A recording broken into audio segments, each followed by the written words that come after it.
Hello and welcome to another episode of Career Magic with Nitin Kulkarni. In these videos and podcasts, I talk about little things that can make a big difference in our careers, in our lives, and to our state of happiness. Today's topic is the basketball girl and the life lessons I learned from an 18-year-old basketball girl. And life lessons that all of us can learn from this incredible, amazing girl. Now, my daughter is a basketball player and she went to a school in Pune. This story, by the way, is not about my daughter, but she's the reason I got acquainted with the basketball girl. So it starts with my daughter. She went to a school in Pune, India, which has a really good basketball team and a very good basketball program. And they, won championships, junior age group championships, state championships. They were state champions for a number of years. Very good basketball program, a good coach, and a good team. They have had a tremendous tradition of basketball in that school. And my daughter really enjoyed her time playing basketball there. So when my daughter was in the basketball team, the parents of the basketball players, we used to hang out together. We would go and watch their games, and some of us became good friends. And one day, we decided to have breakfast together, and we were sitting and chatting. And one of the parents started talking about a girl who was a little bit senior to my daughter, maybe 4 or 5 years senior. And he knew that family and that girl, and this guy started talking about her. And he told us some stories about this girl. So 4 or 5 years senior, we had never seen this girl, but we were hearing about her from another basketball parent firsthand. And so it appears that this girl was in the same school, a very, very bright student academically, and also a very good, passionate basketball player. So when she finished her school, she decided to go to medical school. So she appeared for this really tough medical entrance exam through which you get into medical school in India, and she managed to get into the best medical college in Pune. And she went over there, and she was very passionate about basketball. So fairly soon, a basketball in hand, she went looking for the basketball court in this college. Now, this is a very old college, very old traditional college, has been around for years, decades, has a very big campus, very good facilities, a nice attached hospital, a very busy hospital, really well-known place. So she went looking for the basketball court with a ball in hand and couldn't find it. So they had this really big playground, but she couldn't find the basketball court. And then she was told by her seniors that the college didn't have a basketball court. She was very surprised. So she went to the admin department, to the authorities, to the relevant people in the college and said, hey, there's no basketball court. Can you, build a basketball court for us so we can play? And the people in authority just laughed at her. They said, well, no one here has the time. Medical students don't have the time for this kind of thing. So just put your head down and study. This passion for basketball that you have right now will go away in 6 months. So just put your head down and study. And so she tried, but it didn't go anywhere. They were not interested. So what would she, probably many other students in that college had tried this in the past, had talked about this, didn't go anywhere. So they probably said, yeah, you know what, it's not going to happen. Let's just put our head down, become doctors and get out of here. But not this girl. So she realized that she was not going to get a court from the authorities. So she said, no, I still want to play. So she asked around and gathered a group of 4 or 5 students who said, yeah, you know what, we'd like to play too. So she found 4 or 5 girls who also wanted to play. She decided to build a court. So they found a corner of the ground, inconspicuous corner of the ground, school playground, and then they built a little makeshift basketball court. So a half court, and then they found a pole somewhere and a board and a ring and a net, and they installed it over there, a makeshift thing. And on that half basketball court, they started playing. So these girls started enjoying themselves and playing. And after some time, this girl said, well, I'd like to get into some tournaments. Tournaments are a lot of fun. Competition is a lot of fun. But getting into a competition requires a roster. So you require a certain minimum number of entries for your team to be able to get into a tournament. And they didn't have the required number of people. I don't know what that number was. But then she went around and, convinced a few nurses to join this group. And they started practicing a little bit and they started entering some tournaments. Now, I don't know if they won any tournaments, but I'm sure they had a lot of fun. Now, the thing about this whole episode is that it teaches us a lot. Now, this girl, the story of this girl doesn't finish there. In fact, there is a corollary to this story, because when she finished her MBBS and went for her post-graduation, her MD, to another really good medical college in Mumbai, there are some stories about her from there, about how she basically made things happen there, even though she didn't have the support of the school of the college authorities or the hospital authorities to get some things done. So she was doing MD gynecology, and then she worked on cleanliness in the gynae ward and so on. And there's some stories around what she did, but the story is very, very similar, where she took the initiative when things really, she wasn't getting much support, rallied some people with her and did something, and which was quite remarkable. By the way, as far as I know, I have been told that this college in Pune now has a basketball court. Isn't that remarkable? Now, what can we learn from this story? I honestly have learned a lot from this story.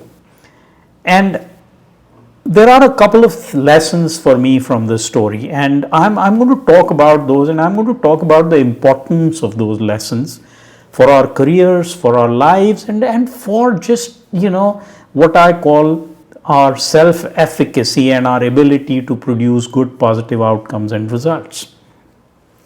The first lesson to me from what this girl did really relates to something I learned from Stephen Covey. Stephen Covey, the famous author, talks about proactivity and this concept of a circle of concern and a circle of influence. So think about the circle of concern as consisting of all the things that we are concerned about and that we would like to change. We would like those things to change. They are sitting in our circle of concern, but we really don't have much influence over them. So what sorts of things? So for example, currently as we speak, there is a war raging in Ukraine, and I'd like that to end. But is there anything I can do about it? Can I go negotiate with President Vladimir Putin and do something about it? No. So it's sitting in my circle of concern. Just worrying about it is not going to help, because there's nothing I can do about it. There's a lot of stuff like that. So in the case of this girl, the circle of concern consisted of this issue that, the authorities, the college authorities are not building this basketball court for me. They are laughing at me. So that is an item that is sitting in my circle of concern, and I don't have much influence over it. I really don't. And if I focus on that, I'm going to be negative about it and I'm not going to be able to meet my goals. So that's the circle of concern. The circle of influence, on the other hand, which typically is a smaller circle, consists of things over which I have control and I can do something about.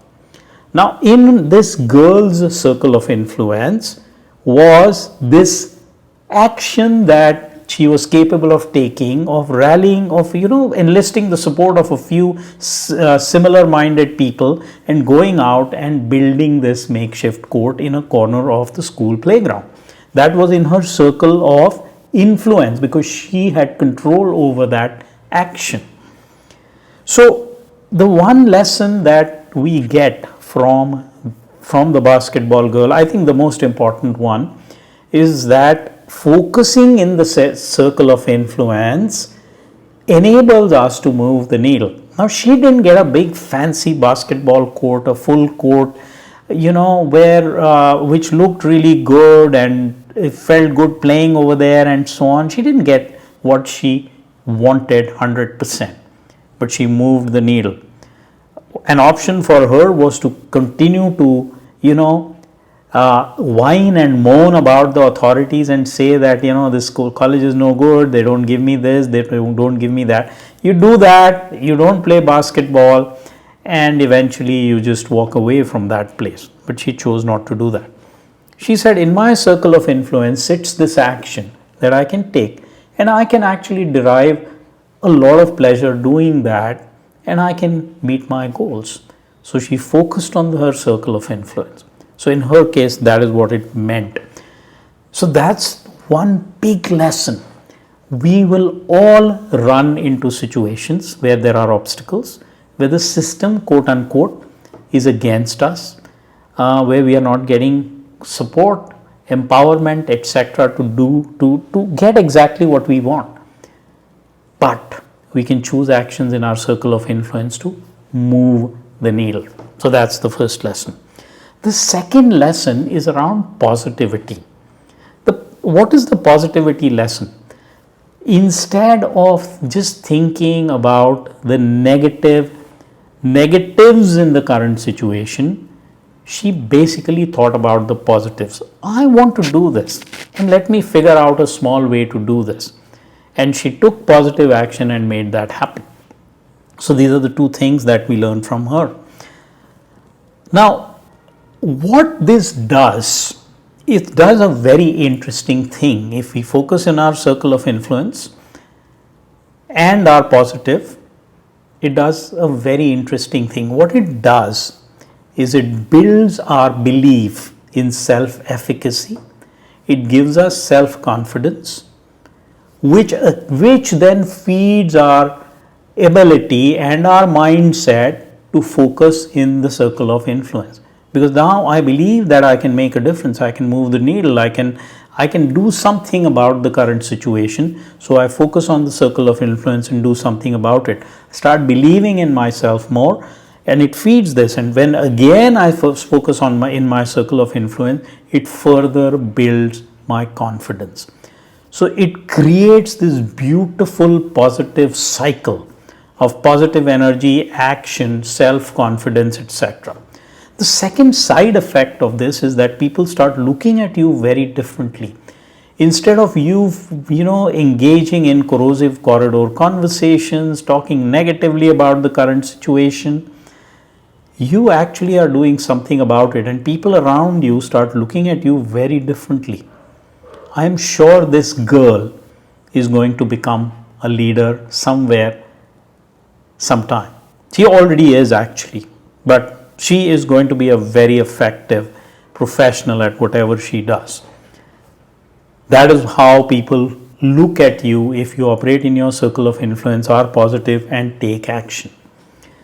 On the other hand, if you focus in the circle of concern, what happens? Negative energy. You're blaming your circumstances for what is happening. And that creates a negative cycle. Because you are looking at the negative stuff, it doesn't build much confidence because you feel helpless. And that dents your self-confidence. And if you engage, if you verbalize your concerns and your negative thoughts, people then look at you very differently.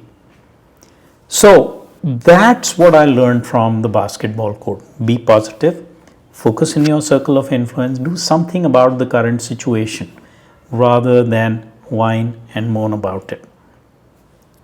Try that. It's not easy to do. it's much easier to blame your circumstances, the system, and everyone else around you for what is going on. It's much harder to pinpoint some actions, feel good about it, and go out and do it and then move on. It's much harder to do that. So success and becoming very successful in your careers, in your lives, etc., sometimes there's a little bit of hard work and it requires a certain mindset, and this is, I think, one of the really important mindsets. So try it, see what happens. Leave a comment for me if when you are listening to this podcast or watching the video, and let us know what you think, and I'll see you in the next episode of Career Magic.